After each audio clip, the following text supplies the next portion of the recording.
If you stay long enough with the wrong person, you won't lose the relationship. You'll lose yourself first. And listen closely, because this is one of those things that feels small at first, but heavy later. At the beginning, he does not yell. He does not explode. He does not look obviously unkind.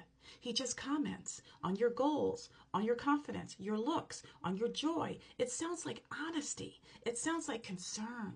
And this is where women get confused.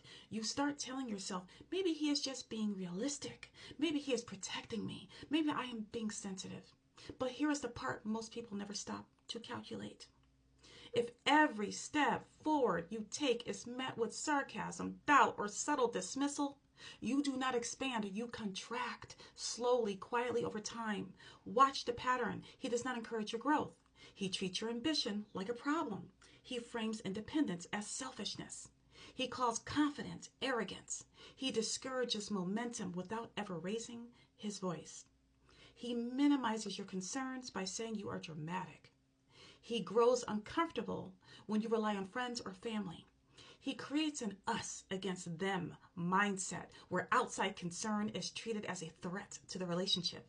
You become quieter, more anxious, second-guessing yourself, pulling back from people who once felt safe to you, feeling smaller, slower, and less sure of your voice. That's not a bond. That's a pattern wearing you down.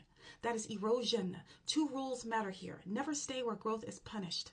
Leave at the first pattern, not the final collapse. Scripture tells us we will know people by their fruit. If the fruit is heaviness, confusion, and shrinking, that is information to start a strategy. Division is not neutral. Division is the work of the deceiver, the father of lies, the opposite of what God teaches.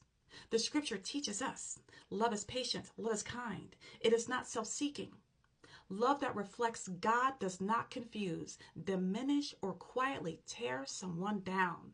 If what you are experiencing produces fear, shrinking, and self-doubt, that is not fruit aligned with the Lord. If you begin to see early signs of manipulation, unkindness, subtle cruelty, or a consistently pessimistic view of relationships, be careful.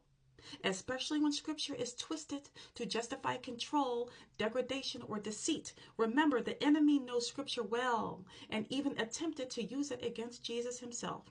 That alone should tell you what you are standing in front of. Woman of God, you do not need to explain. You do not need to debate. You do not need to confront or argue. You simply walk away early.